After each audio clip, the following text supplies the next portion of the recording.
Krishna, oh, I am yours. Oh, Krishna, oh, I am yours. Oh, Krishna, oh, I am yours. Krishna, da-da-da.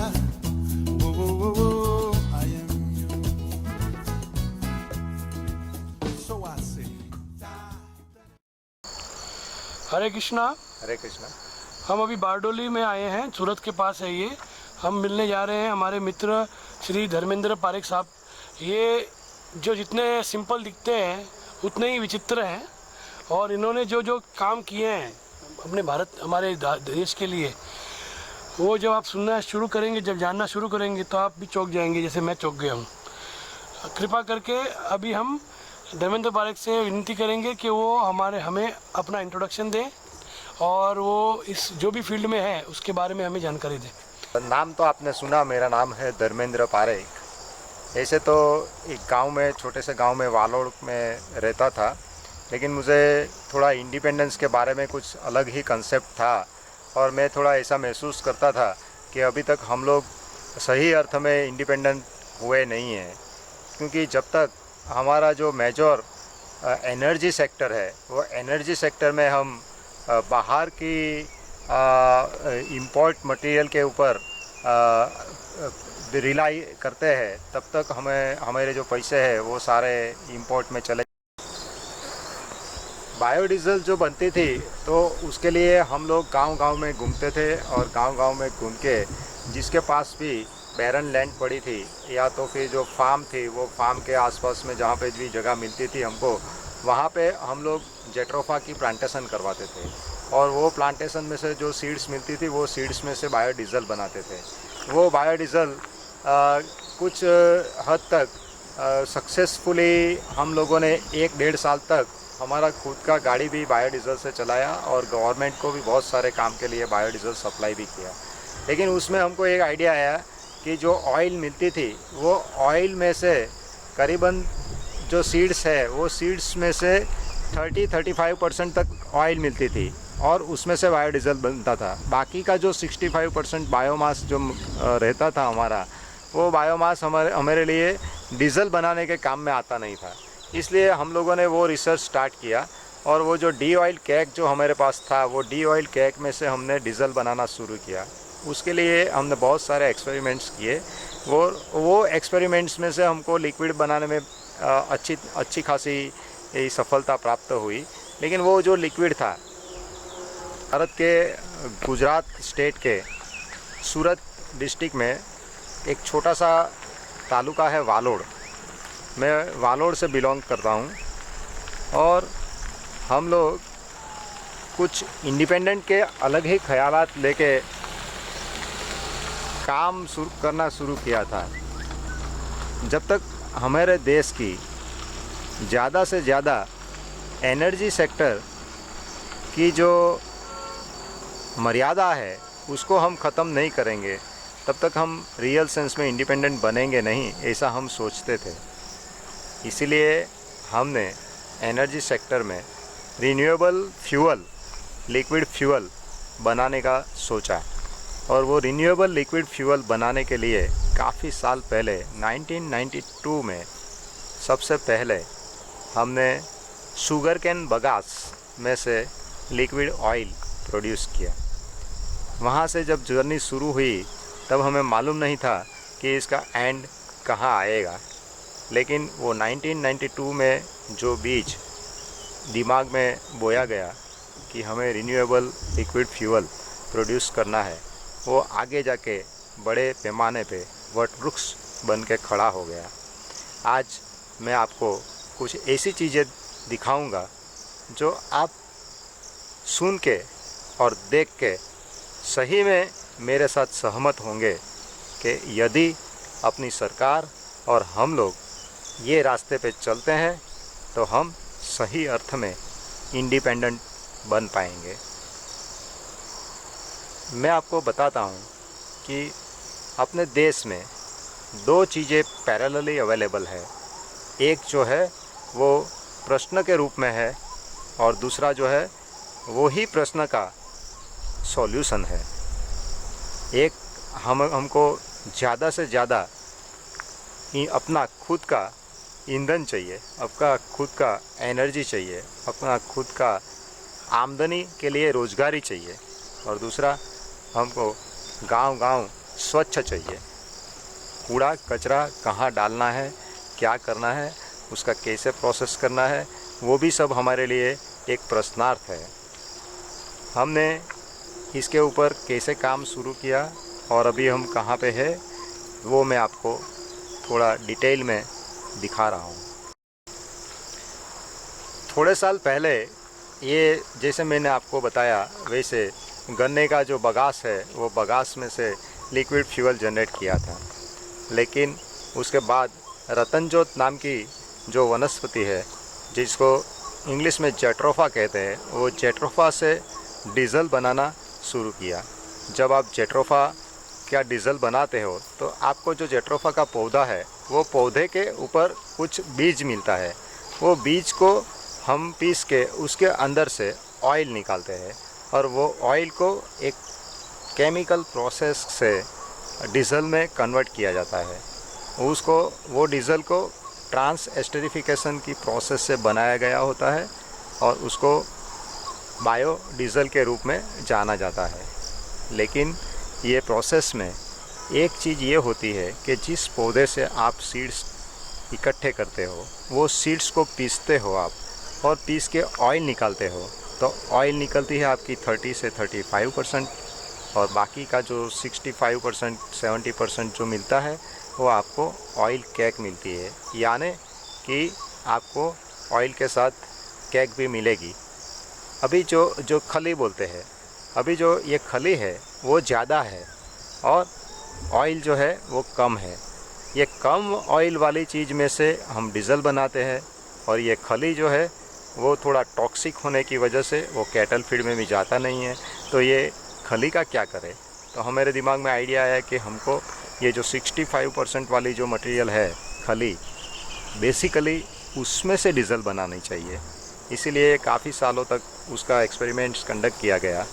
नतीजा ये आया कि खली में से तो डीजल बन गया, लेकिन साथ साथ में बहुत सारे एग्रीकल्चर वेस्ट जो होते हैं, बायोमास वेस्ट जो होते हैं और बहुत सारे ऐसे निकम्मे खेत में से जो निकलने वाली चीज़ें होती है जिसको या तो खेत में जलाया दिया जाता है या तो उसको लैंड में वापस दफनाया दिया जाता है या तो अपने आप उसका जो भी कुछ वेस्ट के रूप में होना है वो हो जाता है। वो मटेरियल में से हमने लिक्विड बनाना स्टार्ट किया। अभी वो लिक्विड तो बन गया, लेकिन वो लिक्विड भी आगे जाके पेट्रोलियम के रूप में नहीं था, या तो उसको रिफ़ाइन करने की रिक्वायरमेंट थी। तो उसके लिए काफ़ी हद तक हम लोगों ने रिसर्च किए, ministry of new and renewable energy को साथ में रखा, उनके साथ भी काफ़ी अच्छी तरह से रिसर्च प्रोजेक्ट्स हुआ और ये जो बायो ऑयल प्रोड्यूस हो रहा था उसको अपग्रेड करने के लिए बहुत सारे काफ़ी एक्सपेरिमेंट्स हुए। End of all the experiments we have concluded that कि ये जो लिक्विड होता है, वो जो लिक्विड है उसमें बहुत सारे ऑक्सीजनेट्स होने की वजह से वो जलने में दिक्कत करता है। तो उसको थोड़ा अपग्रेड करने के लिए हम लोगों ने इसके अंदर प्लास्टिक वेस्ट मिलाना शुरू किया। ये जो प्लास्टिक वेस्ट है वो जब मिलाना शुरू किया, बहुत सारे अलग अलग प्लास्टिक को एक्सपेरिमेंट के तौर पे लिया गया, बहुत सारे प्रोपोर्शन में लिया गया और उसमें से लिक्विड बनाया गया। तो यहाँ पे दो चीज़ें एक साथ हो रही थी। एक तो एग्रीकल्चरल वेस्ट जो ओपन बर्निंग हो रहा है उसका निकाल हो रहा था, और दूसरा प्लास्टिक वेस्ट के जो ज़मीन में दफनाया जा रहा था। अपनी गौ माताएं जो है वो प्लास्टिक खा के मर रही है, उसका भी ये प्लास्टिक का जो प्रॉब्लम है उसको भी एक सॉल्यूशन के रूप में निकाला जा रहा था। ये पैरेलली दो काम हो रहे थे। और साथ साथ जो तीसरा काम है वो एनर्जी इंडिपेंडेंस, जो सबसे मेरे लिए महत्व का था। हमने ये सा शुरू किया, जैसे हर एक प्रोजेक्ट में होता है, जैसे हर एक इंडस्ट्री में होता है, ऐसे ही इसमें भी बहुत सारे डिफ़िकल्टियाँ पार करी, ये सब कुछ हुआ और आज इसके लिए एक बहुत सारे अच्छे प्रोजेक्ट के रूप में हमारे पास एक टेक्नोलॉजी, एक सॉल्यूशन तैयार हो गया। हमने ये टेक्नोलॉजी और सॉल्यूशन को MNRE के ज़रिए कुछ साइंटिफिक एविडेंस खड़े किए और उसको रिफाइंड टेक्नोलॉजी के रूप में लाए। और आनंद का समाचार ये है, आनंद की बात ये है कि हमारी मिनिस्ट्री ने, department of chemical and fertiliser ने ये टेक्नोलॉजी को 5th national technology innovation award देके सम्मानित भी किया। अभी मैं आपको बताता हूँ कि मैंने इतनी सारी बातें की तो वो टेक्नोलॉजी क्या है। सही में बताऊँ तो उसमें टेक्नोलॉजी जैसा कुछ है नहीं, और ऐसे दिखाऊँ तो उसमें बहुत सारी टेक्नोलॉजी है। मेन बात जो है वो साइंटिफिकली ऐसा है कि आप किसी भी टाइप के बायोमास और प्लास्टिक्स दोनों को साथ में रख के आप उसको लिक्विड, सॉलिड और गैसियस फ्यूल में कन्वर्ट कर सकते हो। और जो महत्व की बात है आज के दिन में वो ये है कि हर एक गांव, हर एक पंचायत, हर एक नगर पालिका, हर एक नगर पंचायत और हर एक म्यूनिसिपल कॉरपोरेशन का सबसे बड़ा टेंशन जो है वो ये अपना गीला कचरा और सूखा कचरा, उसको क्या करे, गीले कचरे को और सूखे कचरे को क्या करे। मेरे हिसाब से गीला कचरा और सूखा कचरा जो है वो दोनों चीज़ जो है वो दोनों चीज़ों में से हम बहुत अच्छी एनर्जी प्रोड्यूस कर सकते हैं। हम लोगों ने ये कंसेप्ट को थोड़ा रिफाइन करके बिज़नेस के रूप में लाने का प्रयत्न किया और उसमें से जन्म हुआ एक अच्छा और नया बिज़नेस मॉडल। वो मॉडल है establishment of RRS। Now what is RRS? RRS is nothing but Resource Recovery Station। Resource recovery station एक ऐसा स्टेशन है कि जो गांव का जो कूड़ा कचरा है वो कूड़े कचरे को जो डंपिंग साइट पे लाया जाता है, वो डंपिंग साइट में उसको प्रोसेस करके 100% रिकवरी के रूप में वो उसको लिया जाता है। और जितना भी कचरा है वो कचरे को पूरा छानबीन करके उसमें से रिसाइकलिंग करके कम्प्लीटली प्रोडक्ट्स में उसको कन्वर्ट किया जाता है। प्रायोगिक तौर पे हम लोगों ने सूरत डिस्ट्रिक्ट का बारडोली तहसील में बारडोली नगर पालिका के थ्रू पूरा एक डंपिंग ग्राउंड प्रायोगिक रूप से हम लोगों ने लिया। अभी हम लोगों ने वही डंपिंग ग्राउंड पे RRS को एस्टैब्लिश किया और आपको जान के खुशी होगी कि यहाँ ये RRS के अंदर हम जो कचरा आता है वो कचरे को सबसे पहले बायोडिग्रेडेबल और नॉन डिग्रेडेबल में सेग्रीगेट करते हैं। और जब बायोडिग्रेडेबल सेग्रीगेट हो जाता है तो उसमें वर्म्स डाल के हम उसको कंपोस्ट में कन्वर्ट कर देते हैं। और जो कंपोस्ट बनता है वो organic manure 100% FCO quality standard के हिसाब से और 100% without any kind of chemicals purely बनता है। उसका पूरा एक प्रोसेस एस्टेब्लिश किया गया है।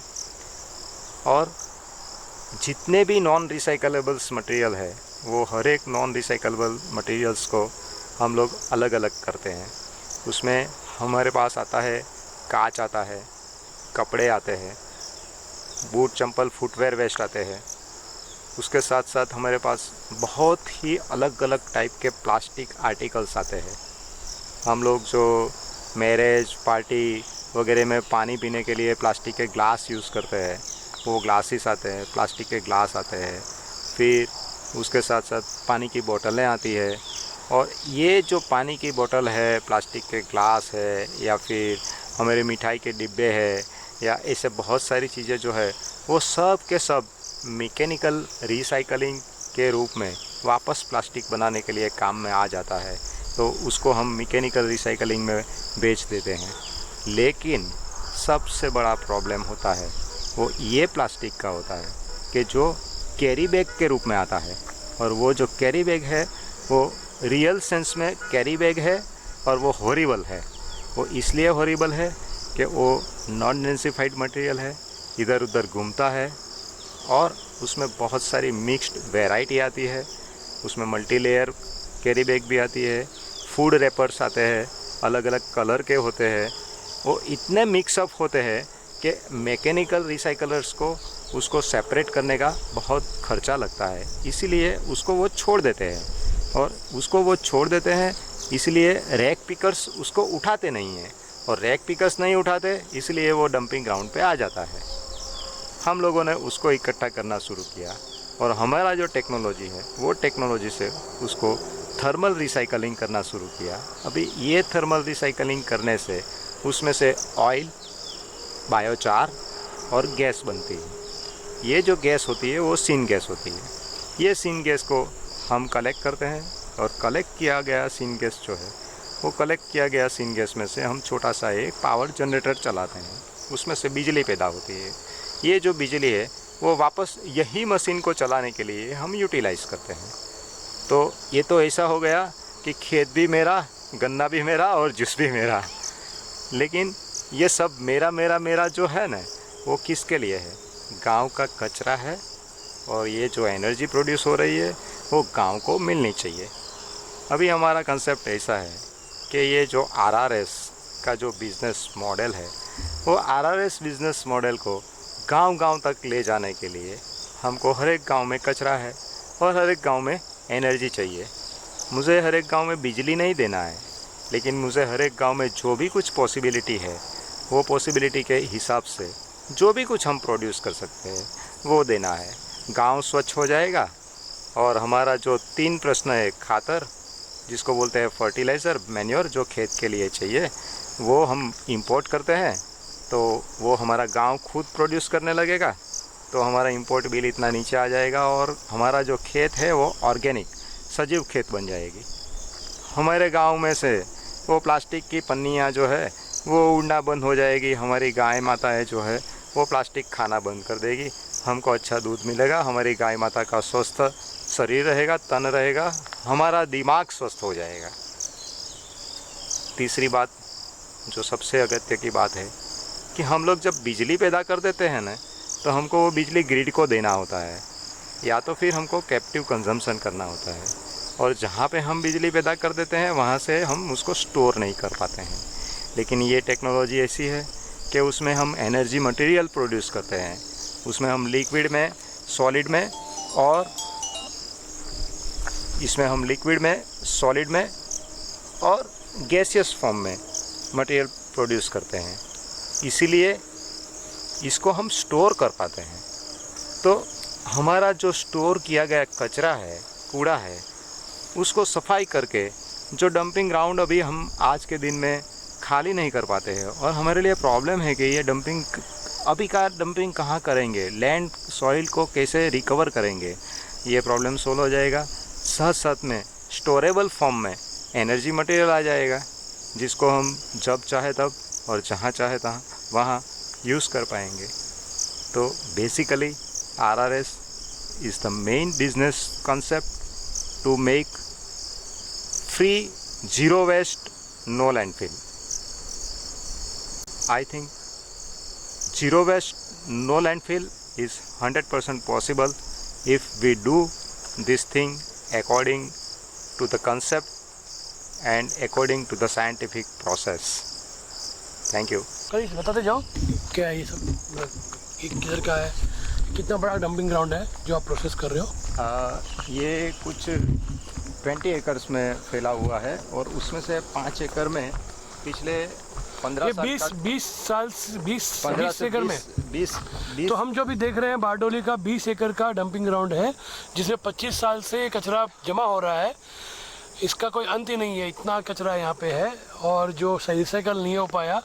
और अपने धर्मेंद्र साहब को ये प्रोजेक्ट मिला है कि इसको पूरे कचरे को कंपोस्ट बनाना है और पेट्रोल ऑयल जैसा डीजल बनाना है, जो पूरा बेसिकली वेस्ट को कन्वर्ट करना है, 100% वेस्ट को कन्वर्ट करके इसकी एनर्जी बनानी है हर प्रकार में।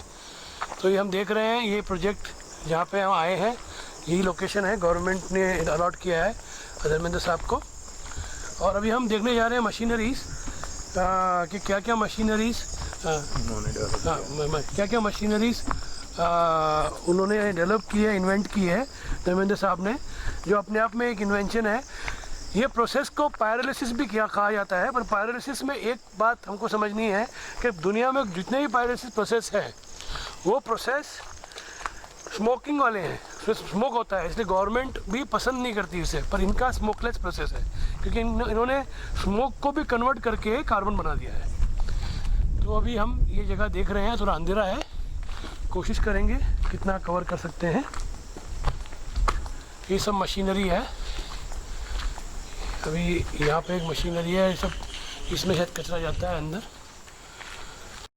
अबे हम धर्मेंद्र जी हमें उनका जो इन्वेंशन है, ये पूरा इन्वेंशन को समझाएंगे कि किस तरह से चीज़ें आती हैं, किस तरह से प्रोसेस होती है, कितना किलो पर डे प्रोसेस करते हुए। 100 टन का है प्लांट। ये 100 ton per day 100 ton per day का प्रोसेस है। तो इसमें कैसे किया जाता है बताइए सर। यहाँ पे ये जो ट्रेलर है, वो ट्रेलर के ऊपर एक पूरा आम खड़ा है। वो आम जो है वो बेसिकली फीडिंग के लिए है। वहाँ पे जो कचरा आता है प्लेटफॉर्म पे, वो कचरे को ये आम पूरा एक ही आदमी ये आम में उठाता है। ये उठा के ये जो फर्स्ट वाला जो मशीन ये है, माउथ है, अच्छा, वो ऊपर के मशीन में कचरे का डाल देता है। यहाँ ये मशीन जो है उसका प्राइमरी ग्रेडिंग करती है। वो प्राइमरी ग्रेडिंग करके जितना भी 20 mm से ज़्यादा बड़ा पार्ट है वो सबको कन्वेयर बेल्ट पे गिराती है। कन्वेयर बेल्ट के आसपास में 10 लोग खड़े रहते हैं और ये जो 10 लोग जो खड़े रहते हैं वो उसको उसमें से जितने जितने रिसाइकलेबल्स मटेरियल है उसको चुनते हैं। वो चुन के उनके बगल में जो एक बैग रखा जाता है उसके अंदर डाल देते हैं। इसलिए वहाँ पे कपड़ा है, कांच। तो 10 लोग कहाँ पे खड़े रहते हैं? ये कन्वेयर बेल्ट के आसपास में खड़े रहते हैं। इसके बाहर, इसके आसपास नहीं, ये वो बाहर वाला कन्वेयर बेल्ट, उसके ऊपर खड़े रहते हैं। इसके साथ तो उसमें छटनी करते हैं क्या हाँ, वो लोग? उसमें छटनी कर देंगे। अभी ये दूसरा मशीन के नीचे जो कन्वेयर बेल्ट दिख रहा है, वो मशीन के नीचे का कन्वेयर बेल्ट है। वो मटेरियल को दूसरे ग्रेडर में ले जाता है, ऑटोमेटिक ऊपर से दूसरे ग्रेडर में जाता है। लेकिन साथ साथ में वो अकेला एक कन्वेयर बेल्ट नहीं है, उसके साथ बगल में एक दूसरा भी पैरेलल है। वहाँ पे दूसरे 2 कन्वेयर लगे हुए हैं। ओके। वो 2 कन्वेयर्स जो है वो मटेरियल की क्वालिटी के हिसाब से अलग अलग मशीन्स के अंदर मटेरियल को ग्रेडिंग कर देते हैं। यहाँ पे जो मटेरियल आता है वो मटेरियल वापस गवर्नमेंट का FCO के क्वालिटी स्टैंडर्ड्स के हिसाब से उसका सीविंग हो जाता है।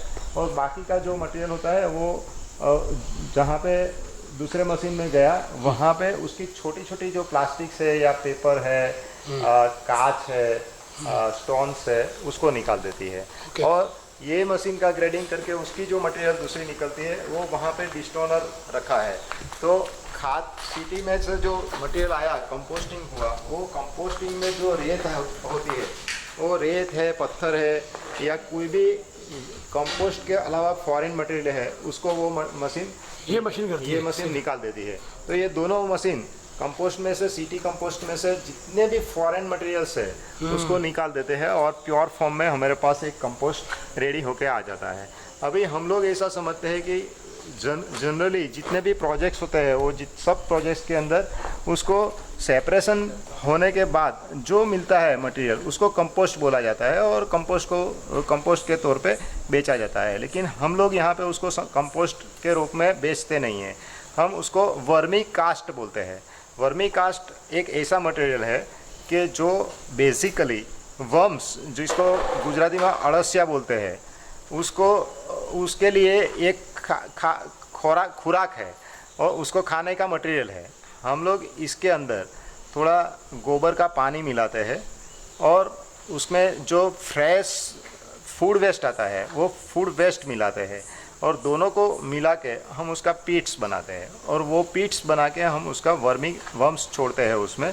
और वर्म्स के लिए ये रेडी मटेरियल होने की वजह से उसको फटाफट कंपोस्टिंग में कन्वर्ट करने का इजी हो जाता है। तो within 30 days we can get the vermicompost. उसके बाद में हम वापस सीविंग करते हैं और एंड में हमारा प्योर FCO क्वालिटी स्टैंडर्ड्स का कंपोस्ट रेडी हो जाता है। और इसके बाद वहाँ पे आओ,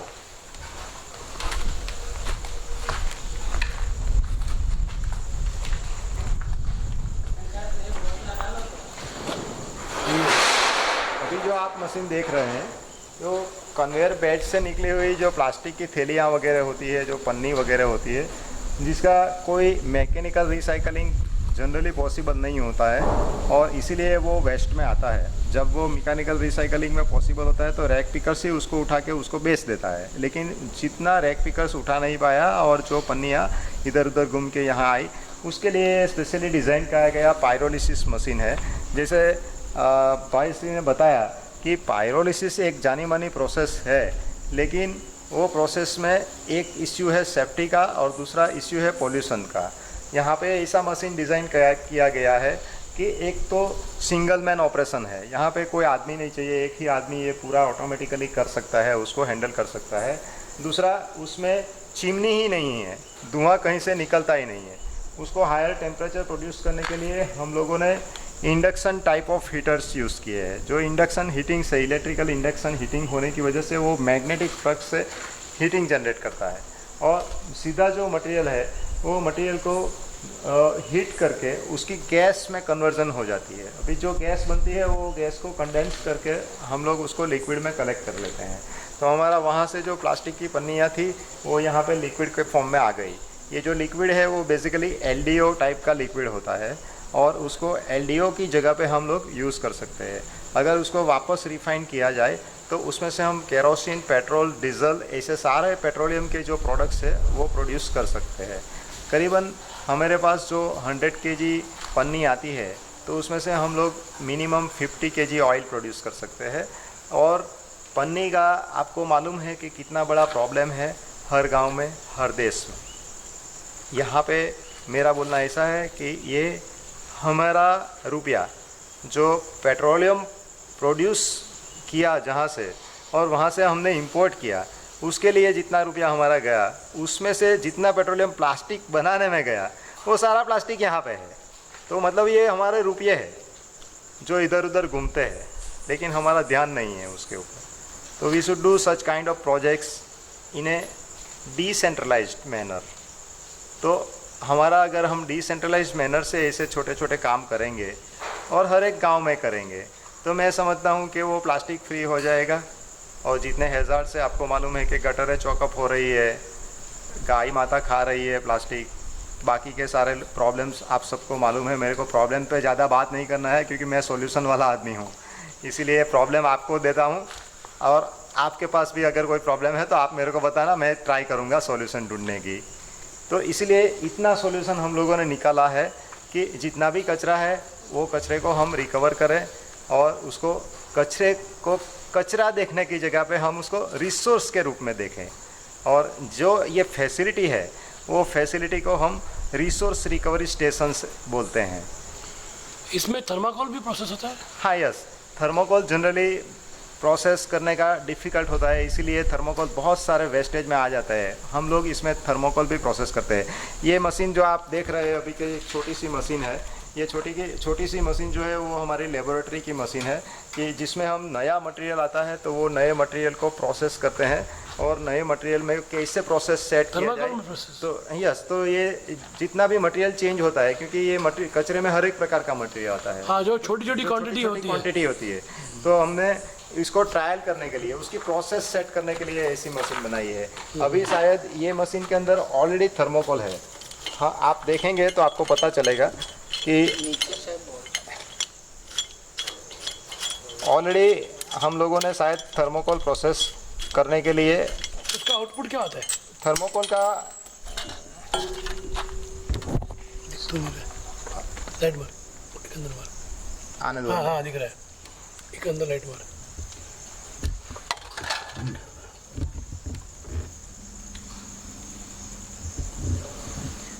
अच्छा, ये मशीन जो है वो थर्मोकोल के छोटे छोटे पीस बना देती है पाउडर फॉर्म में। ओके। और वो जो पाउडर है वो ये मशीन में डालते हैं। ओके। और बाद में इसमें से ऑयल निकालते हैं। इसका भी ऑयल निकलता है? इसका भी ऑयल निकलता है। तो ये भी प्लास्टिक, ये it is a petroleum product, it is a PS, polystyrene. Okay. तो इसमें भी स्मोक नहीं निकलता है? नहीं निकलता है, इसमें स्मोक निकलने की जगह ही नहीं है। तो टोटल 100% ही पेट्रोल निकलता है? टोटल 100% ये कन्वर्ट हो जाता है। तो much better than plastic? Yes, much better than plastic. Very nice. और ऐसी क्या चीज़ें जो कन्वर्ट होती है जो हम? मेजॉरिटी चीज़ें कन्वर्ट हो जाती है, लेकिन ग्लास जो होते हैं, कांच बोलते हैं, वो कन्वर्ट नहीं होता। ग्लास में भी प्लास्टिक आती है ना? नहीं, वो अलग प्रकार का प्लास्टिक होता है, पॉलीकार्बोनेट होता है, वो हमने प्रोसेस नहीं किया है। वो ग्लास हम प्रोसेस नहीं करते हैं, ग्लास हम रिसाइकलर से यहाँ पे एक तो ग्लास का तो ऑलरेडी नेचुरल मटेरियल है ना? It's a silica based material, natural है। हाँ, तो वो ग्लास हो जाता है। बाद में हमारे पास कपड़े बहुत आते हैं, तो कपड़े का हम लोग रस्सी बनाते हैं, और रस्सी का अलग अलग थिकनेस का रस्सी बना के उसमें से हम अलग अलग आर्टिकल्स बनाने की ट्राई करते हैं। जैसे क्राफ्ट मटेरियल होता है, जैसे वो नीचे पग पूंछने के लिए जो रक्स जो होती है, वो सारी चीज़ें हम लोग बनाते हैं कपड़े के ना? हाँ, कपड़े के वेस्ट में। तो जो प्लास्टिक का कपड़ा आता है जैसे नायलॉन या ये सब तो ये सब मटेरियल चला जाता है ये मशीन में। टेक्सटाइजिंग यार्न वाला भी चला जाता है? हाँ, मेजोरिटी मटेरियल चला जाता है, बाकी का जो मटेरियल बचता है वो कंपोस्ट बनता है या उसका आइटम बनता है? देखो, ये रस्सी आई ना, ये रस्सी बनाते हैं। ये रस्सी बन गई, ये ऐसी रस्सी बनती है। अभी ये रस्सी में से हम लोग फिर बाद में और भी आइटम बना सकते हैं। और भी आइटम बना सकते हैं। ये रस्सी भी बिक सकती है? हाँ, और रस्सी भी ये सारा हमारा कचरा है। आप जब इसको प्रोडक्ट के रूप में देख रहे हो तो आपको लगेगा कि ये कैसे आया, लेकिन ये जब आता है, मैं दिखाता हूँ आपको। चलो, अभी अपना यहाँ का स्टार्ट कर दो। यहाँ पे आप देख सकते हैं पीछे सारे कपड़े हैं जो कचरे में से इकट्ठे किए गए हैं, और ये कपड़े का जो रस्सी है वो मैंने आपको आगे दिखाया।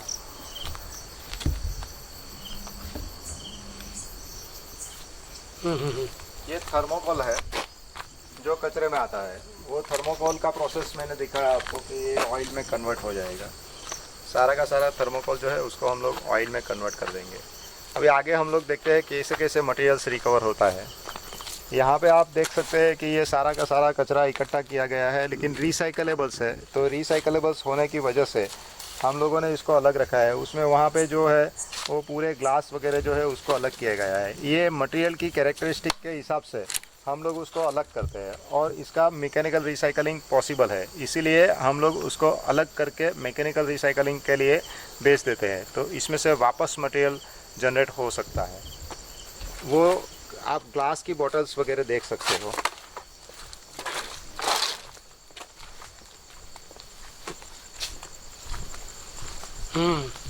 ये सब सेग्रीगेशन हो रहा है, सेपरेशन हो रहा है। हाँ, ये सारे के सारे चीज़ें जो है वो सेपरेट हो रहा है। यहाँ पे ये कुछ मटेरियल ऐसा है कि जो प्लास्टिक का ही है, जिसमें हम लोग फूड का पैकिंग करते हैं।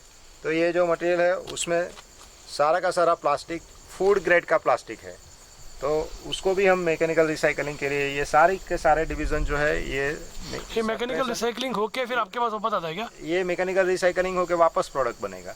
वो डायरेक्ट उसके करेंगे? हाँ, और वापस वो एक दिन वापस कचरे में आएगा। लेकिन जो मेरा प्रोसेस है वो प्रोसेस ऐसा है कि it was the only recycling method.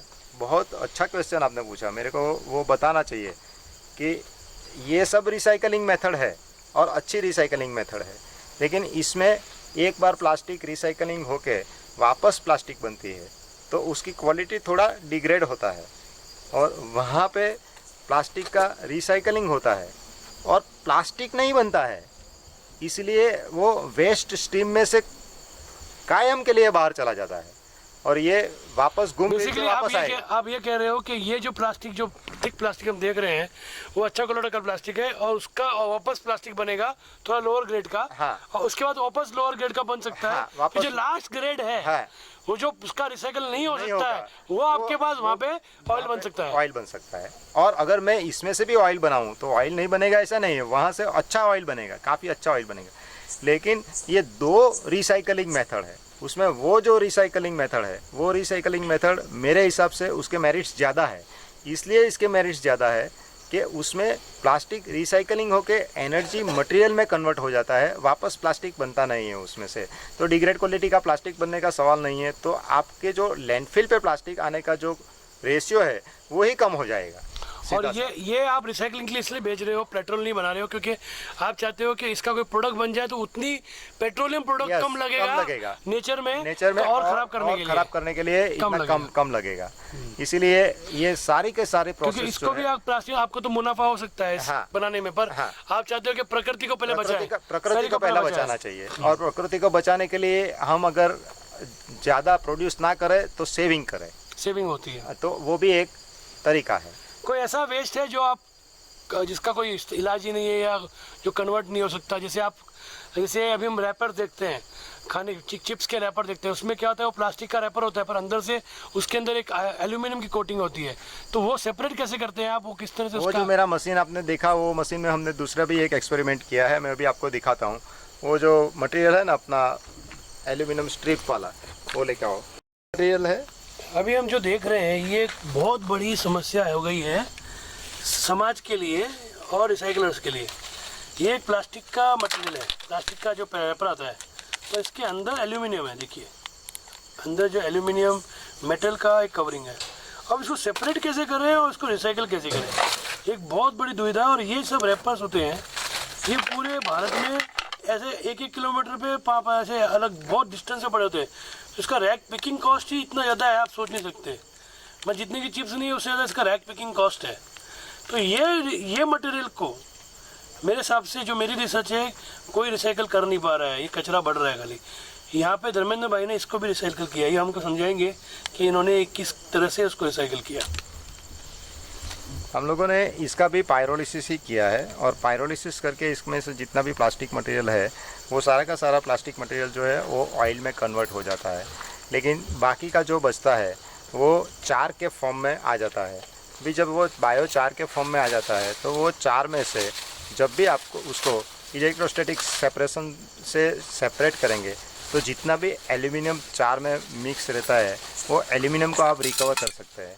लेकिन छोटे पैमाने पे ये पॉसिबल नहीं है, उसके लिए बड़ा क्वांटिटी और बड़ा काम चाहिए। इसीलिए कुछ लोग हमारे पास ऐसे हैं कि जो एल्यूमिनियम रिसाइकलिंग करते हैं। मैं अभी आपको दूसरा मटेरियल दिखाता हूँ कि जो प्लास्टिक मिक्स है और साथ में मेजर एल्यूमिनियम है। जैसे टैबलेट्स खाने की जो दवाई का है, ये प्लास्टिक भी है, इसमें एल्यूमिनियम भी है, मेटल भी है। तो उसको हम पहले ग्राइंडिंग कर देते हैं, और ग्राइंडिंग करके ये जो मटेरियल है उसका ग्राइंडिंग करके ये सब पाउडर हो जाता है, और बाद में इसका एक प्लास्टिक के मेल्टिंग टेम्परेचर पे हम उसको सिंपल प्लास्टिक जो कुछ मिक्स प्लास्टिक्स है उसको मेल्ट करके अलग कर लेते हैं। ओके, तो एल्यूमिनियम का और एल्यूमिनियम जो बाकी है वो बाकी बचता है, उसको हम सेपरेट करते हैं। और वैसे हम ये जो मटेरियल है, जो हम उसको नॉनसेंस मटेरियल, न्यूसेंस मटेरियल बोलते हैं, ये न्यूसेंस मटेरियल को हम ऐसे हैंडल करते हैं। मतलब टेम्परेचर, जो प्रकृति ने हमें टेम्परेचर पॉइंट्स दिए हैं उसका फ़ायदा उठाते हैं। और बताइए कुछ। और हमारे पास ये मटेरियल आता है,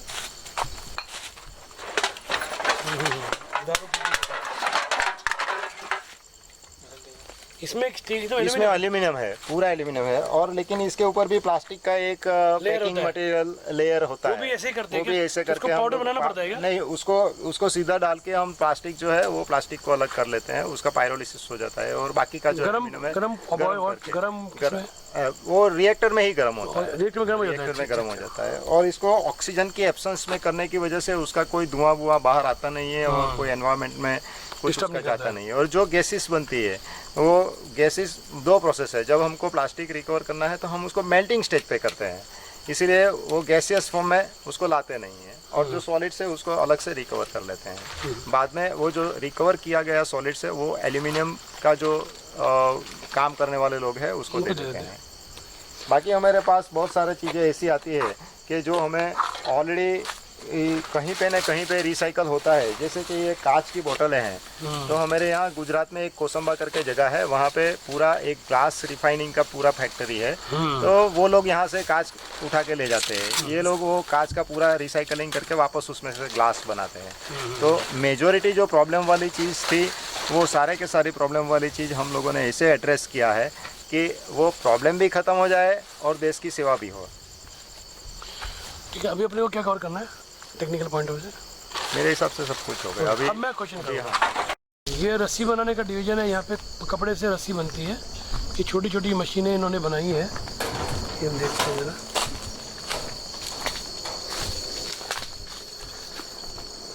इसमें रस्सी बनती है। अच्छा अच्छा अच्छा, इतना सा ही मशीन है बस? बस इतना सा ही मशीन है, 2 आदमी बनाते हैं बैठ गोल गोल घुमा के बना लेते गोल हैं। घुमा चरखा है, चरखा गांधी है। जी का बड़ा गांधी चरखा जी है। का बड़ा चरखा। हरे कृष्णा। अभी हमारे मित्र धर्मेंद्र पारेख साहब जो एक लिविंग साइंटिस्ट है, और मैं तो कहूँगा नोबेल लॉरेट देना चाहिए इनको, क्योंकि इन्होंने जो काम किया है वो एक कमर्शियल एंगल से नहीं, पर समाज के भविष्य, समाज का सोच के किया है। मतलब अगर आज की तारीख में कितने सारे कमर्शियल साइंटिस्ट हैं जो सिर्फ पैसा देखते हैं, और जो भी इजाद करते हैं वो फाइनेंशियल पॉइंट ऑफ व्यू से समझ के करते हैं कि इसमें ये करेंगे तो इतना इनकम हो जाएगा और मैं करोड़पति अरबपति बन जाऊंगा। पर इन्होंने इस एंगल को चेंज कर दिया कि हमारे भारत की, हमारे दुनिया की जो एक्चुअल प्रॉब्लम उसको कैसे सॉल्व किया जाए। पैसा तो देख फायदे में रखते हैं, इस कारण से इनकी रिसर्च को जो नॉर्मल टाइम फ्रेम होता है उससे 10 साल ज़्यादा लग गए, क्योंकि ये बीमारी की जड़ तक पहुंच गए। और इन्होंने अपने पर्सनल फाइनेंसिस और बहुत स्ट्रगल करके इन्होंने ये स्टेज पे आज पहुंचे हैं। और इस कारण से काउ ग्रेजिंग आज इनसे जुड़ी है कि इनका जो भाव है, इनके भाव देख के जुड़ी है, और साथ में इनका काम भी है। जैसे हम देख रहे हैं कि हमने अभी देखा कि किस तरह से कोई भी प्रकार का कचरा, एनी काइंड ऑफ गार्बेज, कोई भी प्रकार का कचरा इनके पास दे दो, ये उसको अमृत बना देंगे। अमृत चाहे कंपोस्ट के फॉर्म पे बना दो, या कोई ऑल्टरनेट एनर्जी फॉर्म में बना दो, या फिर कोई फ्यूल बना दो, स्मोकलेस फ्यूल बना दो, कोई ना कोई फॉर्म में कन्वर्ट कर देंगे। तो ये एक अपने आप में ही बहुत बड़ा चमत्कार है। जैसे आप सोचेंगे कि यार फ्यूल तो पॉल्यूशन करता है, तो ये कैसे हमें सपोर्ट करना चाहिए। पर हमको ये समझना है कि अगर वो फ्यूल,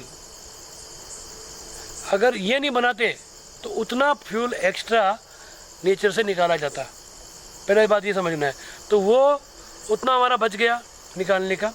सेकेंड समझना है कि ये जिस मटेरियल से फ्यूल बना रहे हैं वो एक प्रॉब्लम है। आज ये मटेरियल, जो प्लास्टिक का मटेरियल जिससे फ्यूल बना रहे हैं, ये समुद्र में जा रहा है और मछली खा रही है और मर रही है। ये बड़े बड़े बर्ड्स खा रहे हैं और मर रहे हैं। हमारा पूरा फ्लोरा फौना की बैंड बच गई है। अब वो कचरा जिसका कोई अंत नहीं है, वो कचरे को ये यहाँ पे लाके प्रोसेस करके फ्यूल बना रहे हैं, और फ्यूल बन के वो हमारी ऑल्टरनेटिव एनर्जी में काम आता है। ऑफ कोर्स पोल्यूशन करता है, पर फिर भी वो इतनी बड़ी प्रॉब्लम नहीं रहती। इसका ये नियरेस्ट इलाज है। तो ये कारण से हम इनसे जुड़े हैं। दूसरी बात, धर्मेंद्र जी सिर्फ यहाँ तक रुकने वाले नहीं हैं, वो हर चीज़ के पीछे पड़े हैं। ये तो एक प्रोजेक्ट है, मैं उनको पर्सनली जानता हूँ। वो भारत की जो प्रॉब्लम है, जहाँ पे भी प्रॉब्लम है, चाहे वो एग्रीकल्चर पॉइंट ऑफ व्यू हो या और भी कोई पॉइंट ऑफ व्यू हो, वो चाहे एग्रीकल्चर पॉइंट ऑफ व्यू हो या नेशनल पॉइंट ऑफ व्यू हो, वो अपना दिमाग लगा के हर चीज़ का सोल्यूशन निकालते हैं। उनसे कितने बड़े बड़े नेता मैं जानता हूँ, कितने बड़े बस्तियाँ हैं जो इनसे एडवाइस लेने आती है कि ये प्रॉब्लम कैसे सॉल्व की जाए। क्योंकि हम आज की फास्ट दौर में इतनी सारी मशीनें बना रहे हैं, इतनी सारी टेक्नोलॉजी बना रहे हैं, पर उसका जो बैड इफ़ेक्ट है वो नहीं देख रहे। कंप्यूटर्स बना लेते हैं, कंप्यूटर ख़राब हो जाते हैं, मोबाइल ख़राब हो जाते हैं, वो कचरा में जाता है। इतने टेक्नोलॉजिकली डिटेल्ड पार्ट्स जो मदरबोर्ड होते हैं, उसका क्या किया जाए? कोई अंत ही नहीं है, कोई सोल्यूशन ही नहीं है उसका। कौन करेगा वो सब? तो आज धर्मेंद्र जी के पास वो सब चीज़ों का भी इलाज है। तो ये अपने आप में मैं कहूँगा सच्चे देशभक्त नहीं, दुनिया भक्त है, क्योंकि ये पूरे दुनिया का सोल्यूशन ढूंढ के निकाल रहे हैं। पायरोलिसिस प्रोसेस जो आज हम जानते हैं, इंटरनेट पे आप पायरोलिसिस डालेंगे, बिलियंस ऑफ डॉलर्स की मशीनें पूरी दुनिया में बन रही है, काम हो रहा है, तो सब में स्मोक है। और स्मोक वो भी टॉक्सिक स्मोक है, ये कोई मामूली स्मोक नहीं है। तो ये इनके यहाँ ही दुनिया में एक ही मात्र जगह है जहाँ पे ये स्मोकलेस प्रोसेस है, जो अपने आप में एक चमत्कार है। तो काउ ग्रेजिंग हमारी ऑर्गेनाइजेशन इनसे जुड़ के काफ़ी काम करना चाहती है, और इस संबंध में हम डिस्कशन करेंगे अभी। दूसरी बात कि काउ ग्रेजिंग में हमारे 2 लक्ष्य हैं।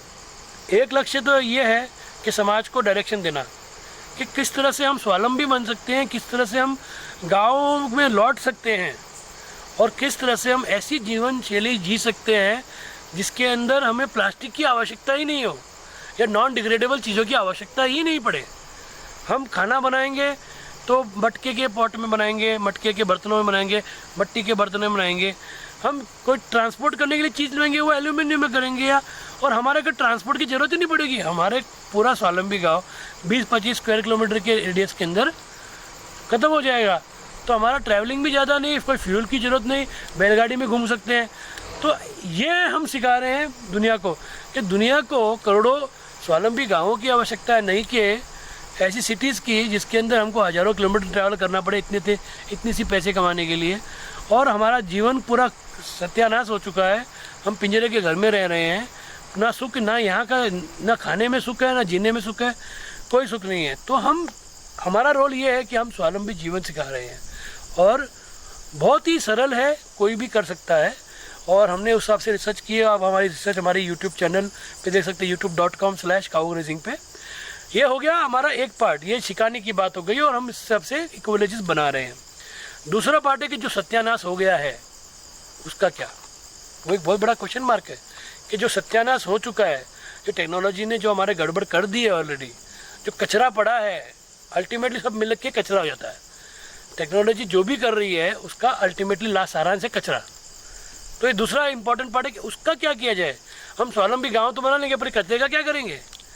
ये पूरी जगह रोक के बैठे हैं, यहाँ पे जो हम बैठे हैं यहाँ पे, ये 25 साल से कचरा पड़ा है, कुछ नहीं कर पा रहे हैं गवर्नमेंट इसका।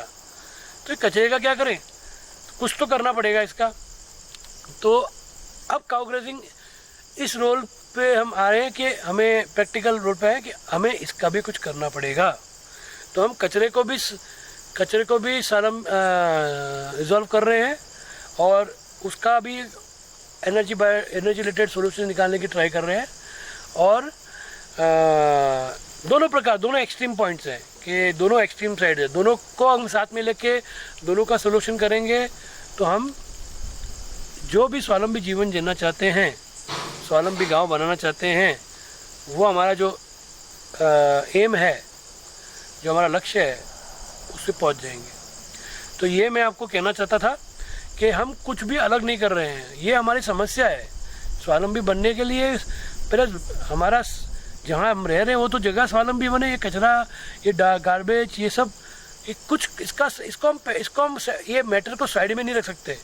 हम ऐसा नहीं कर सकते कि ये जो अनरिजॉल्व मैटर है इसको साइड में रख दो, अपना नया गांव बनाओ, साफ़ सुथरा आराम में स्वावलंबी रहो और पूरा ये जो अनट्रीटेड वेस्ट है इसको पड़े रहने दो। ऐसा नहीं होगा, हमको इसका भी इलाज करना पड़ेगा।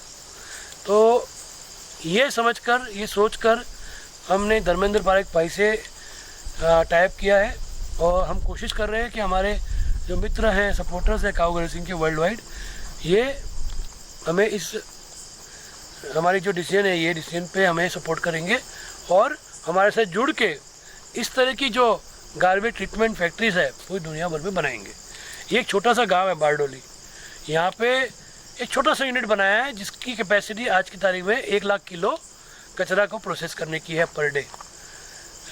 और इस तरह के यूनिट पूरी दुनिया में बन सकते हैं।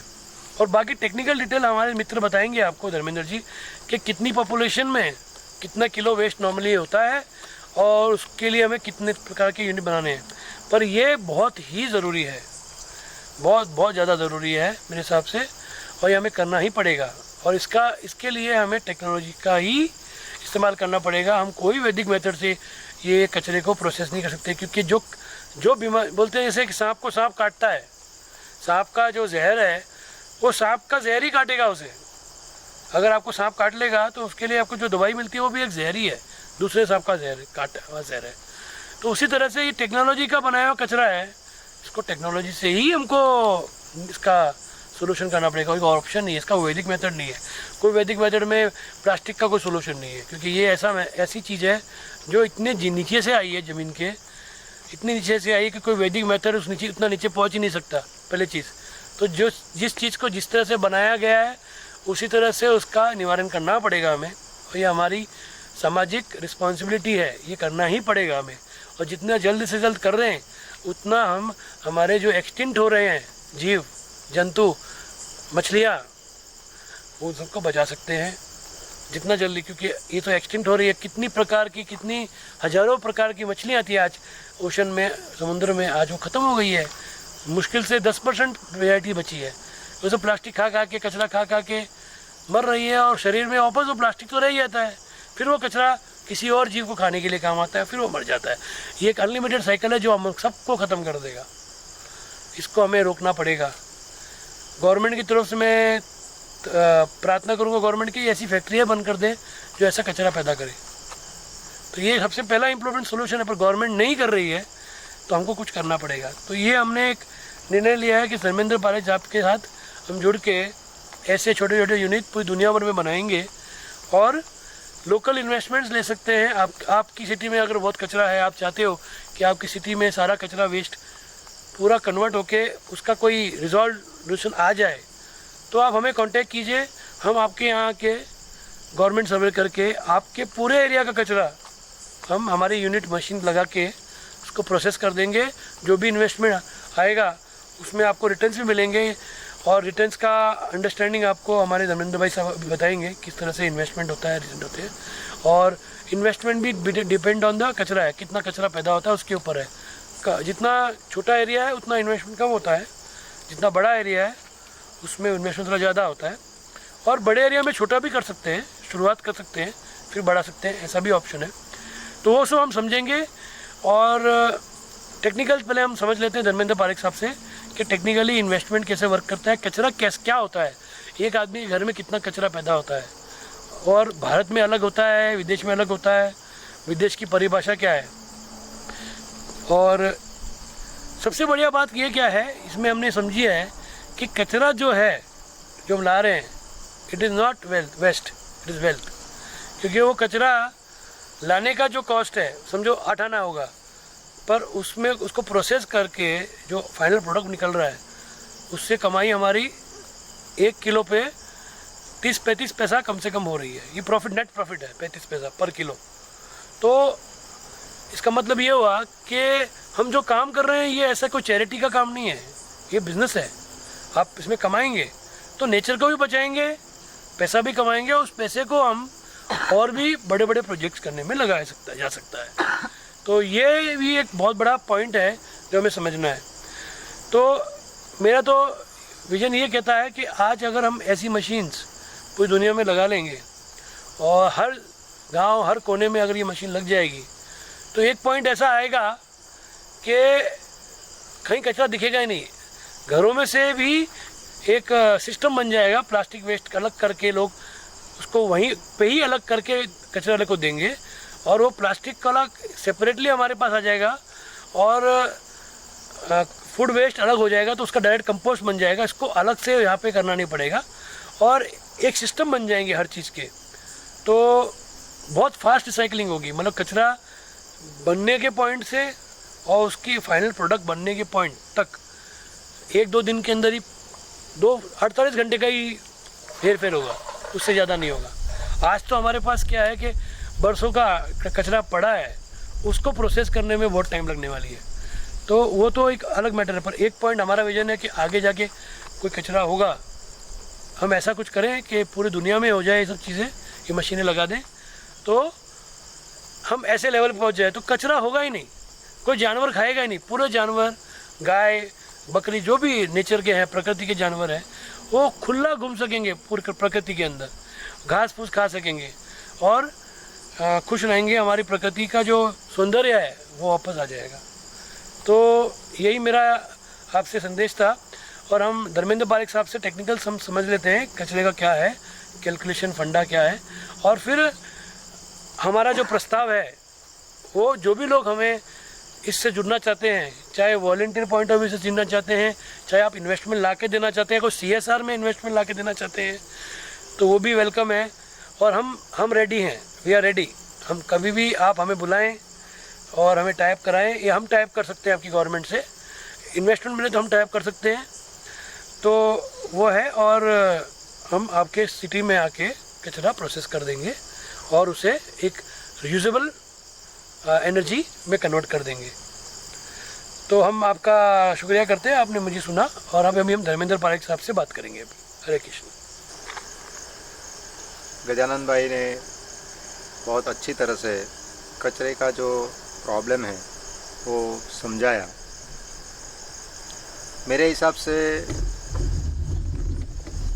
विदेशों में जो कचरा पैदा होता है वो हमारे देश से ज़्यादा होता है। हमारे यहाँ देखा जाए तो हमारे एक्सपीरियंस के हिसाब से, हमारे स्टडी के हिसाब से per person near about to 350 to 450 gram कचरा पैदा होता है। और आप सोच सकते हो कि हमारी पॉपुलेशन कितनी है और हर रोज़ पैदा होने वाली चीज़ है ये। तो हर रोज़ इतना ज़्यादा कचरा पैदा होगा और उसका अगर कोई सॉल्यूशन नहीं है तो एक दिन ऐसा आएगा कि आज हम लोग कोई जगह पे कचरा डालते हैं, बाद में कचरे के अंदर हम रहेंगे, हमारे पास कोई जगह बचेगा नहीं जहाँ कचरा नहीं होगा। हमारे हर एक बड़े सिटी में तो ऐसा सिचुएशन ऑलरेडी आ चुका है कि सिटी के अंदर एंटर होते पहले आपको वेस्ट माउंट्स का दर्शन होता ही होता है। लेकिन खैर ये सारा सॉल्यूशंस अवेलेबल है, हम वो सॉल्यूशंस को इम्प्लीमेंट कर सकते हैं और ये जो समस्या है उसका उकेल, उसका जो सॉल्यूशंस पॉसिबल है। मेरे हिसाब से आप लोगों को इसका इकोनॉमिक्स जानने में काफ़ी मज़ा आएगा। ये जो कचरा है वो कचरे का जो प्रोसेसिंग है वो मेरी जो हम लोग जो ये टेक्नोलॉजी से काम कर रहे हैं वो टेक्नोलॉजी में उसका जो प्रोसेसिंग कॉस्ट होता है वो पर केजी नियर अबाउट 1.25 रुपीज़ के आसपास होता है। 1.25 रुपीज़ प्रोसेसिंग कॉस्ट के अंदर लेबर कॉस्ट, डेप्रिसिएशन, जो अपना इंटरेस्ट पार्ट है इन्वेस्टमेंट का वो भी इंक्लूड है। हम लोगों ने ये कचरे का सॉल्यूशन निकालने के लिए इन्वेस्टमेंट और पेबैक कैलकुलेशंस किया। जनरली जो इन्वेस्टमेंट सेक्टर है वो 3 प्रकार के इन्वेस्टमेंट यहाँ पे होता है। एक तो जहाँ कचरा है वहाँ कुछ सिविल इंफ्रास्ट्रक्चर खड़े करने पड़ते हैं, तो वो सिविल इंफ्रास्ट्रक्चर खड़े करने के लिए हमको इन्वेस्टमेंट लगता है। हम लोगों ने ये सिविल इंफ्रास्ट्रक्चर, ये एक इंटरेस्टिंग पॉइंट है कि अपने देश में अपनी सरकार ने बहुत लंबा सोच के कुछ प्रोग्राम्स क्रिएट किए हैं। One of them is CSR activity, corporate social responsibility. मेरे हिसाब से अपने देश में कॉरपोरेट सोशल रिस्पॉन्सिबिलिटी के ज़रिए बहुत सारे काम हो रहे हैं। उसमें से कुछ काम ऐसे है कि जो प्राइमरी स्कूल्स कंस्ट्रक्शन करना, कुछ पुअर पीपल्स के लिए मेडिकल फैसिलिटीज़ क्रिएट करना, कुछ सोशल सर्विसेज क्रिएट करना, वो सारी चीज़ें हो रही है। हमने अभी एक गवर्नमेंट कॉरपोरेट के साथ डिस्कशन करके उनकी हायर अथॉरिटी को ऐसे समझाया कि म्यूनिसिपल सॉलिड वेस्ट जो है वो municipal solid waste is not the only responsibility of municipality, because municipality के पास हर एक छोटे छोटे गांव में या तहसील लेवल पे इतने पैसे नहीं होते हैं कि जितने पैसे चाहिए इसके लिए इतने वो नहीं होते हैं उनके पास। तो कॉरपोरेट सोशल रिस्पॉन्सिबिलिटी के ज़रिए सिविल इंफ्रास्ट्रक्चर के लिए हम लोगों ने कुछ पैसे ग्रांट करवाए। तो ये एक CSR का एक बहुत अच्छा स्कोप ऑफ वर्क है कि जो आप म्यूनिसिपल सॉलिड वेस्ट के लिए या अर्बन सॉलिड वेस्ट के लिए कुछ इंफ्रास्ट्रक्चर खड़ा करें CSR एक्टिविटी में से।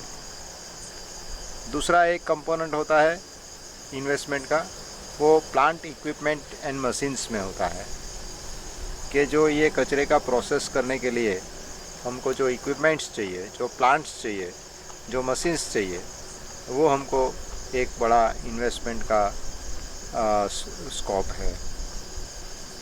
तीसरा जो एक स्कोप होता है वो यूटिलिटीज़ में होता है। जैसे कि ये मशीन्स चलाने के लिए बिजली चाहिए, पानी चाहिए, कुछ व्हीकल्स चाहिए, ट्रांसपोर्टेशन, कचरे का फीडिंग वगैरह करने के लिए कुछ व्हीकल्स चाहिए, कुछ ट्रैक्टर्स लगेंगे, जेसीबी लगेगा, ये सब लगेगा पुराने कचरों के लिए, तो वो सारा चीज़ें आ जाएगी। तो ऐसे करके कुल मिला के 3-4 पार्ट में आप देखें तो 3-4 कंपोनेंट के अंदर इन्वेस्टमेंट हो जाएगा। बाद में रनिंग इन्वेस्टमेंट जो है वो उसके लिए कुछ मैन पावर्स लगते हैं, कुछ डीजल्स लगता है, कुछ बिजली का बिल आता है, और बाकी कोई खर्चा है नहीं इसके अंदर। जो पायरोलिसिस की बात है तो उसमें तो बिजली भी पार्शियली वो मशीन खुद ही प्रोड्यूस करता है। इसमें मुझे एक पूछना था कि जैसे आप जो तेल बनाते हैं, जो इस प्रोसेस में जो तेल बनता है, हाँ जी, क्यों ना हम उस पूरे तेल को अगर बिजली बना के उसी वो प्रोसेस को यूज करें?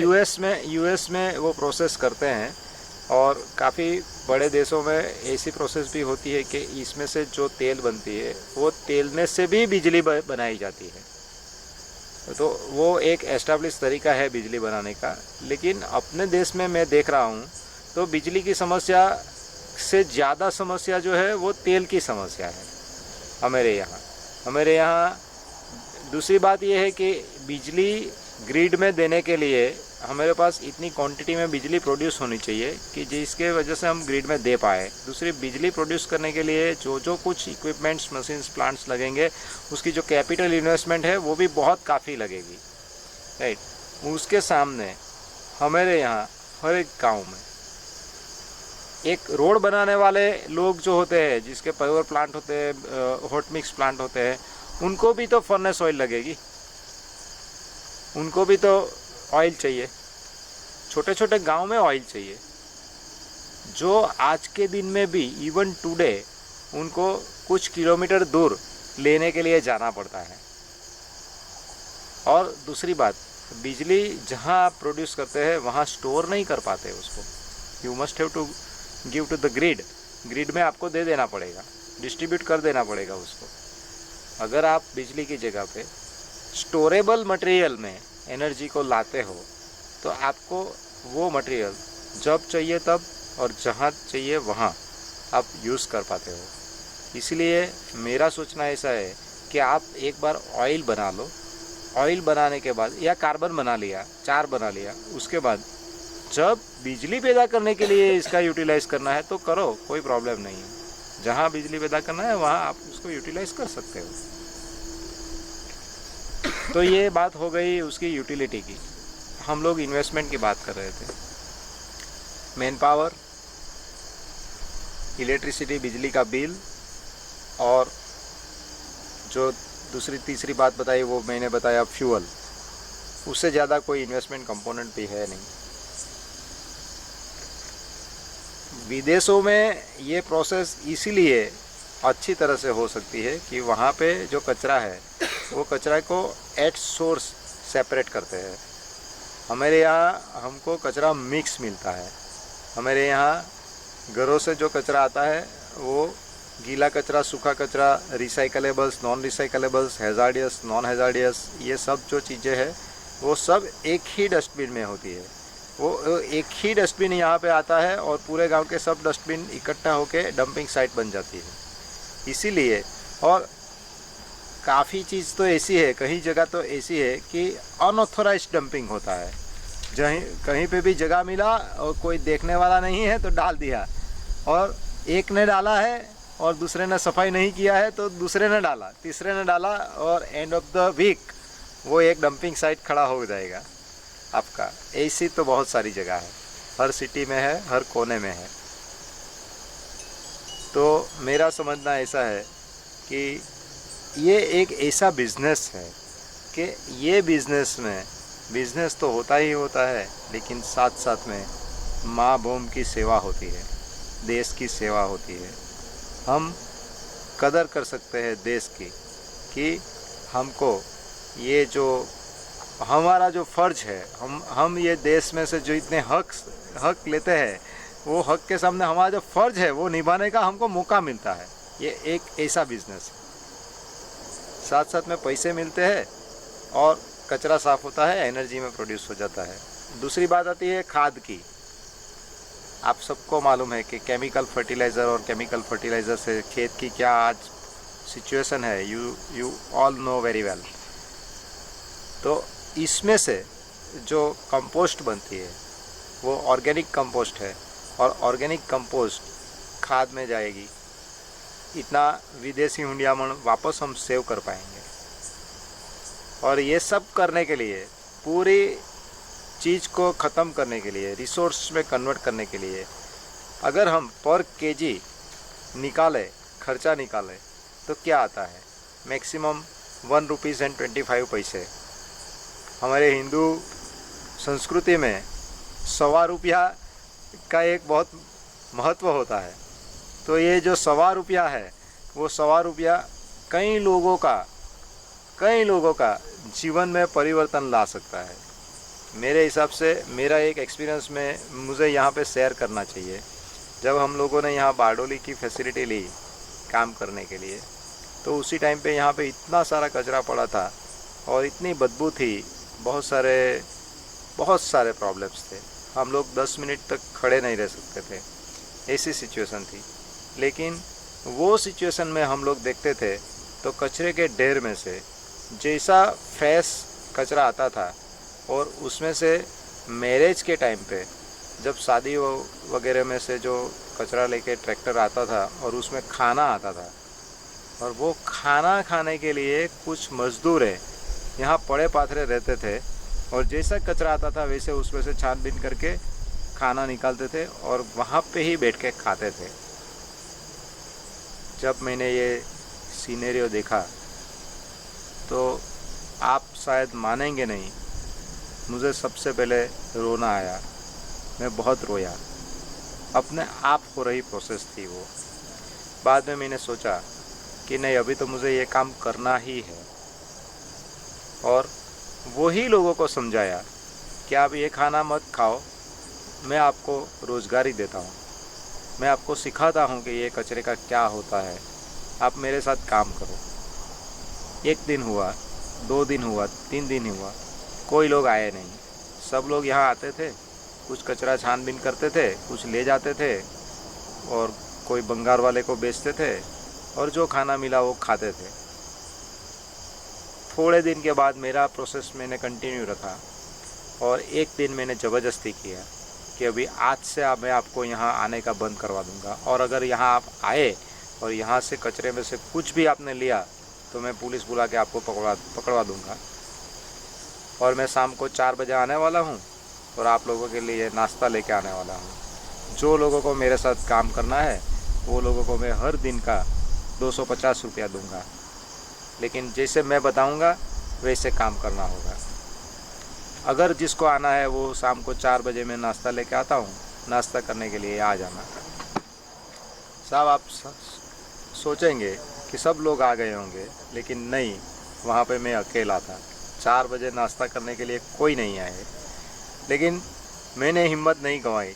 और जब दूसरे दिन मैं सुबह में आया मेरे टाइम पे, तो मैं देख रहा हूँ कि जो लोग वहाँ पे थे वो सारे के सारे लोग मेरा इंतज़ार कर रहे थे। वो मेरे से पहले आ गए थे और आके बोले मेरे को कि साहब, हमें काम करना है, हमको सिखाओ क्या करना है।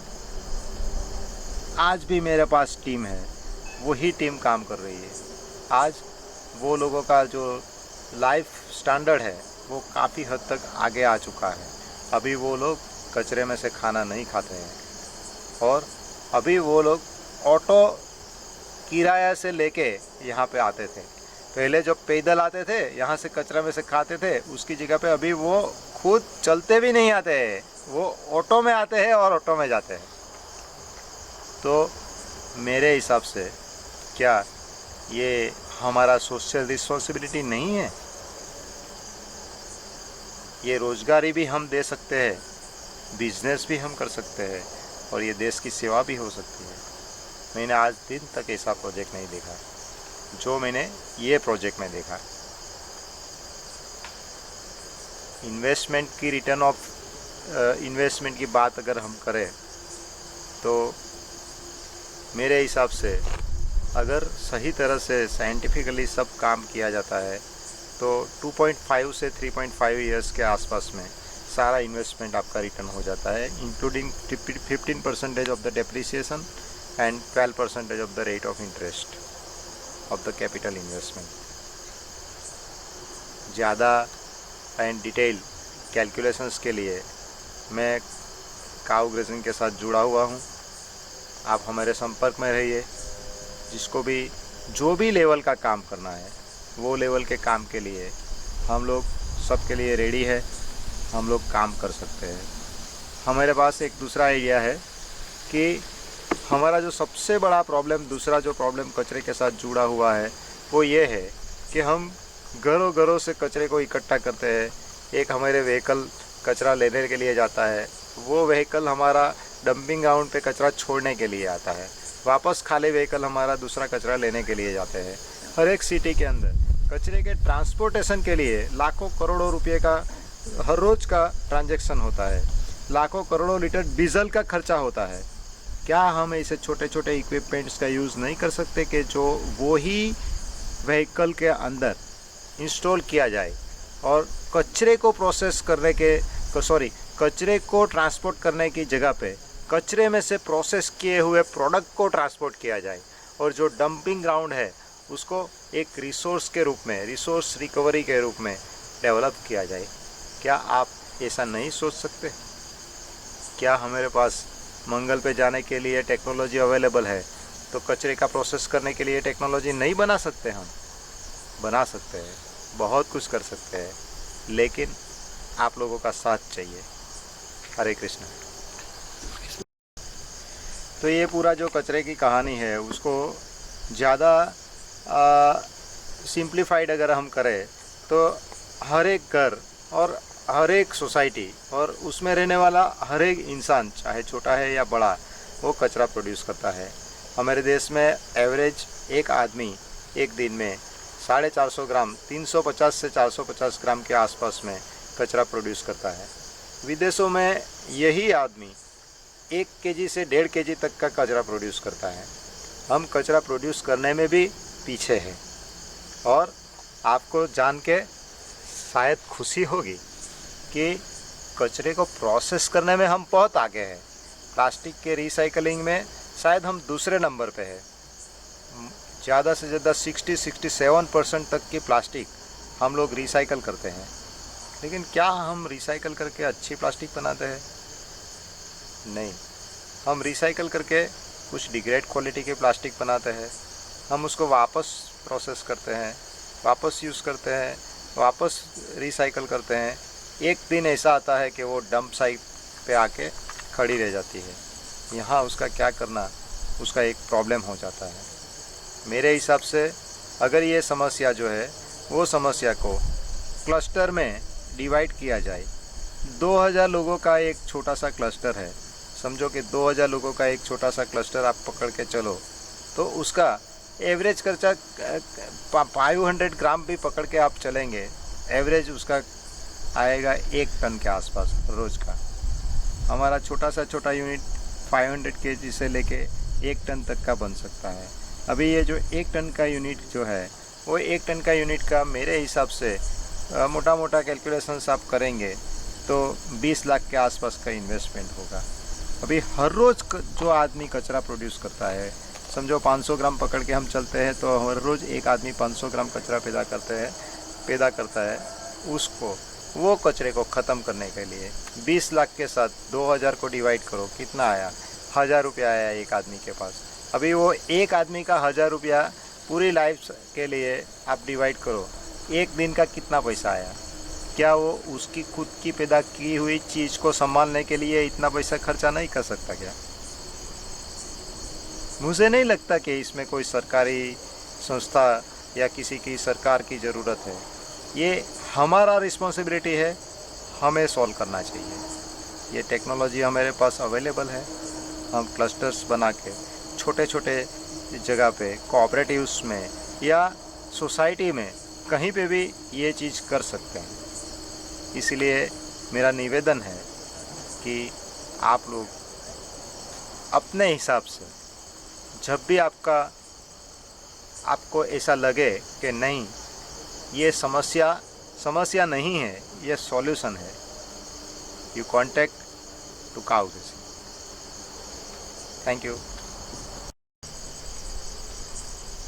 ये जो आपने कैलकुलेशंस देखे कचरे का, तो उसके हिसाब से मेरे हिसाब से ये छोटे छोटे गांव जो होते हैं, 2000 लोगों की बस्ती है या फिर 2000 लोगों का जो क्लस्टर है, सोसाइटीज़ है, वहाँ पे ये सब लोग इकट्ठा होके अगर ये काम करते हैं तो उनके लिए हज़ार रुपये का कंट्रीब्यूशन अगर हुआ तो भी एक 20 लाख की रकम जुड़ जाएगी और ये रकम में से उनकी पूरी लाइफ का ये कचरे का सॉल्यूशन हो जाएगा।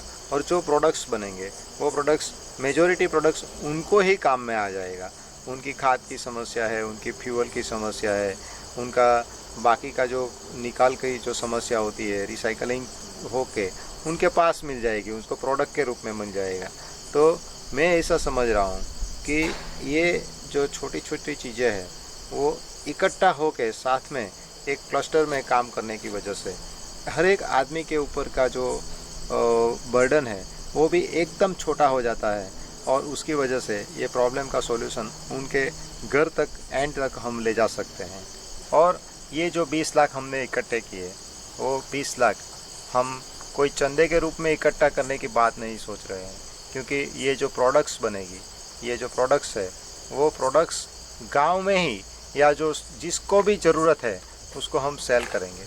वो सेल में से जो पैसे आएंगे उससे इसका जो पूरा पेबैक हो जाएगा, वो 3 साल के अंदर जब पेबैक हो जाता है तो ये जो 20 लाख का जो चंदा इकट्ठा किया हुआ है अभी, उसको हम रिटर्न कर पाते हैं। और अगर एक सोसाइटी के रूप में उसको किया जाता है और अच्छी तरह से रन करते हैं तो वो एक गांव के लिए एक रोजगारी बन जाती है। इसीलिए उसको बार बार रिकरिंग इनकम स्टार्ट हो जाती है। जो कचरा आज उसकी लायबिलिटी है वो उसमें एसेट बन जाता है।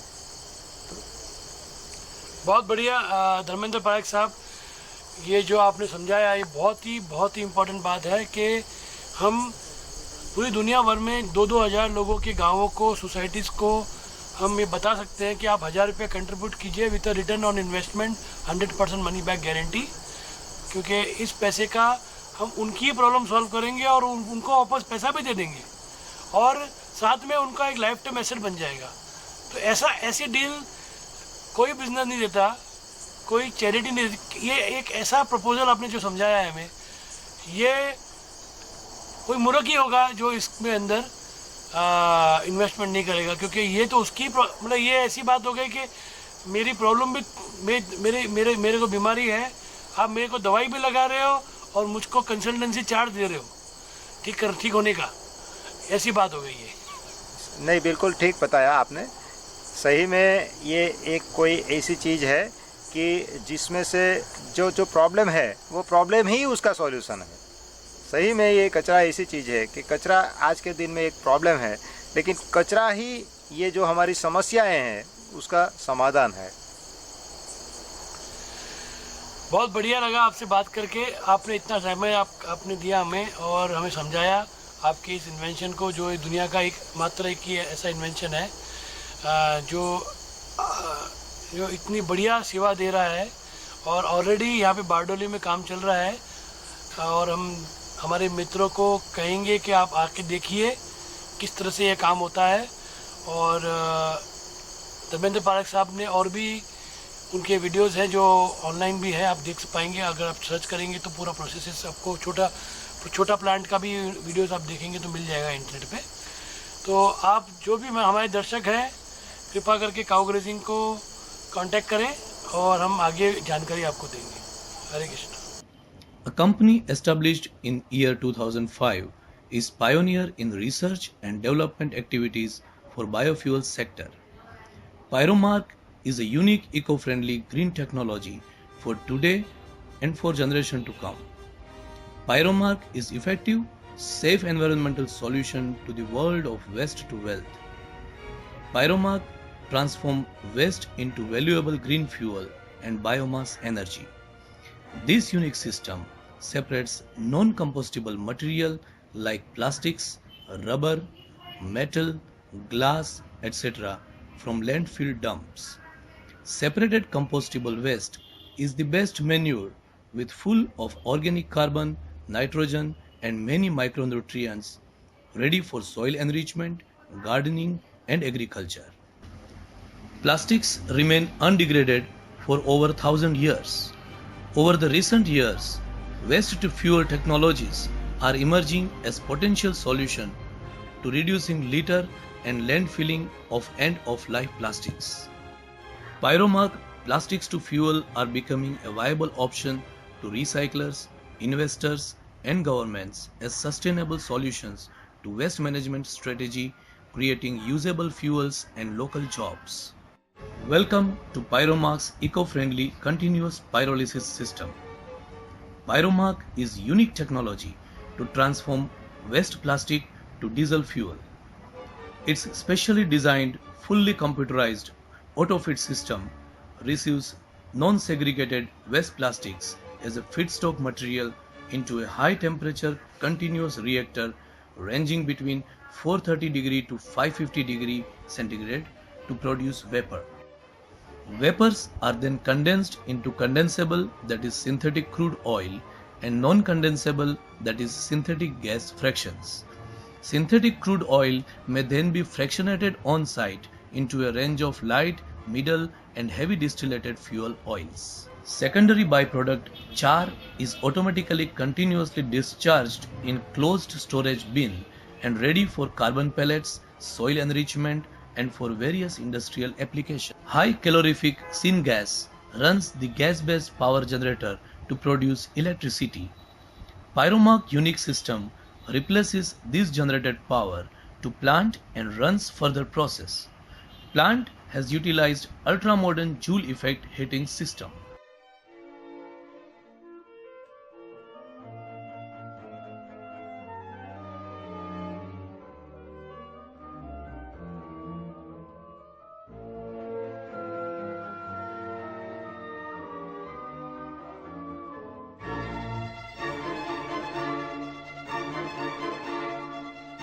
Pyromark has no stack, no emission, zero pollution and completely green technology. This technology has received many awards and testimonials. Pyromark is developed after over 10 years of experience. Now, Pyromark is safe and will not produce any air, water, soil or noise pollution.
never stop.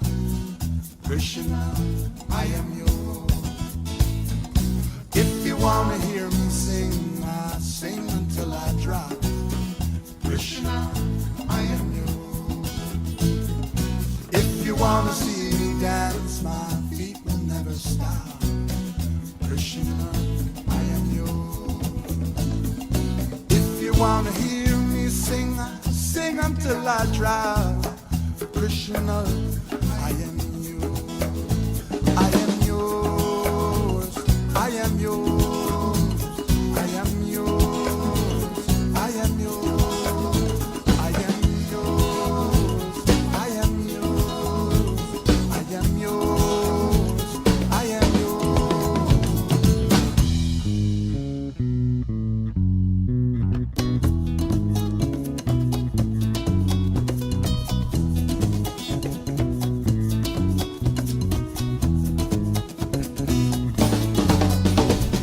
Hare, Krishna, Krishna, Hare, Hare, Krishna, Krishna, Krishna, Krishna, Hare, Hare, Hare, Hare, Rama, Rama, Hare, Hare, Rama, Rama, Rama, Rama, Hare, Hare, Hare, Hare,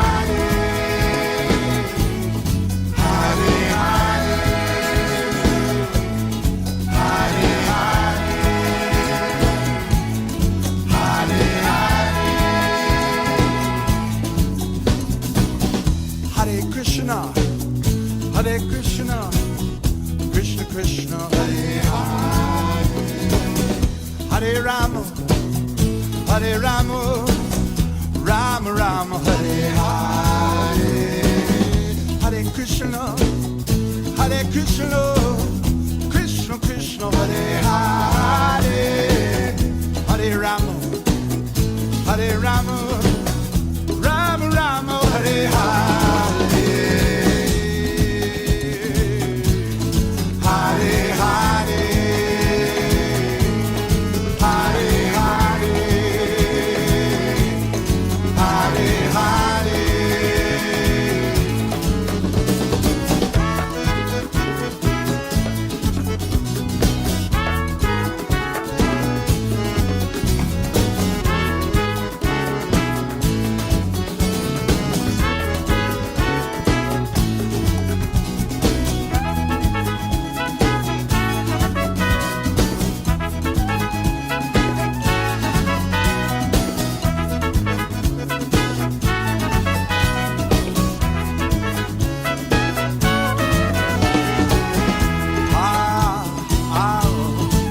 Oh yeah.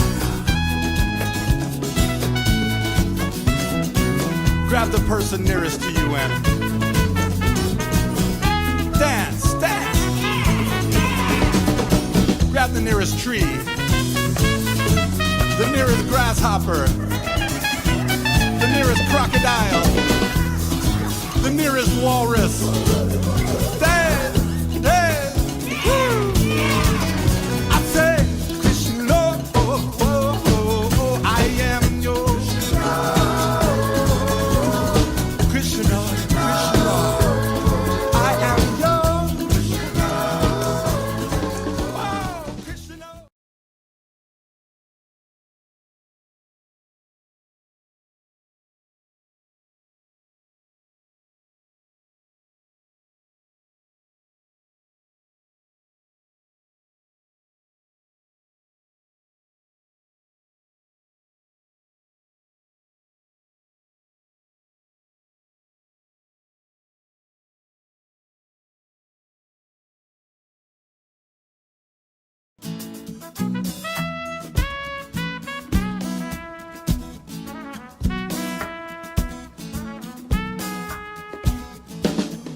Krishna, I am yours.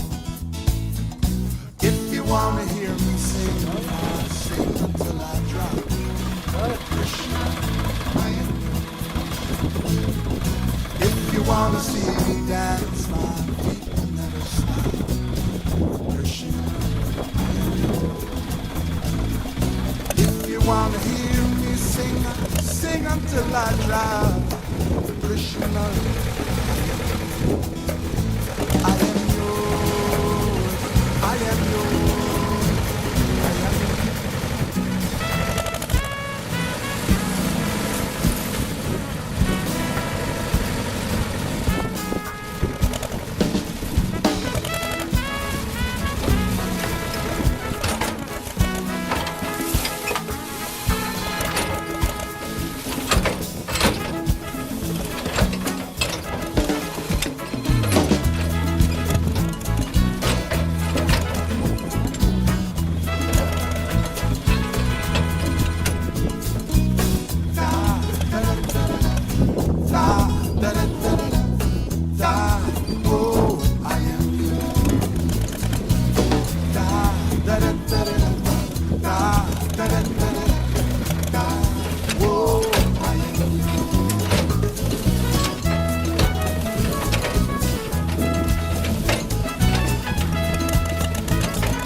I am yours.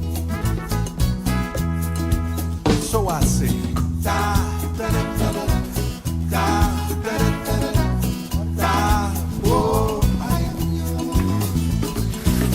Da, da, da, da, da, da, da, da, da, da, oh, I am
Krishna, Krishna, Hare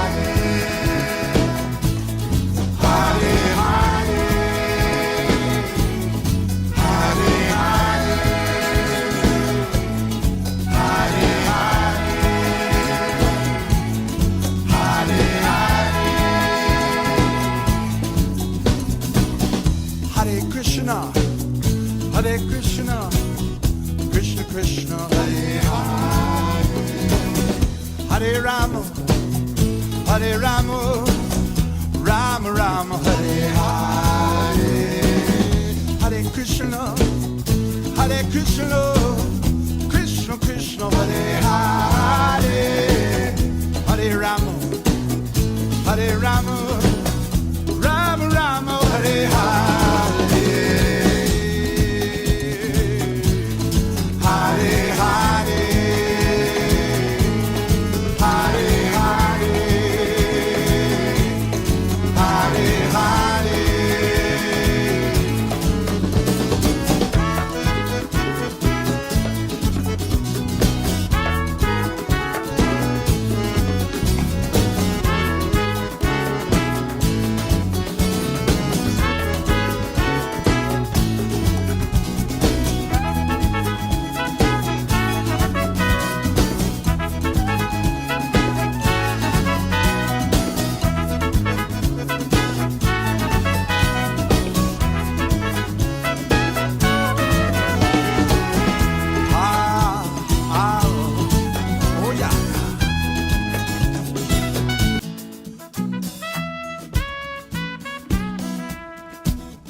Wanna see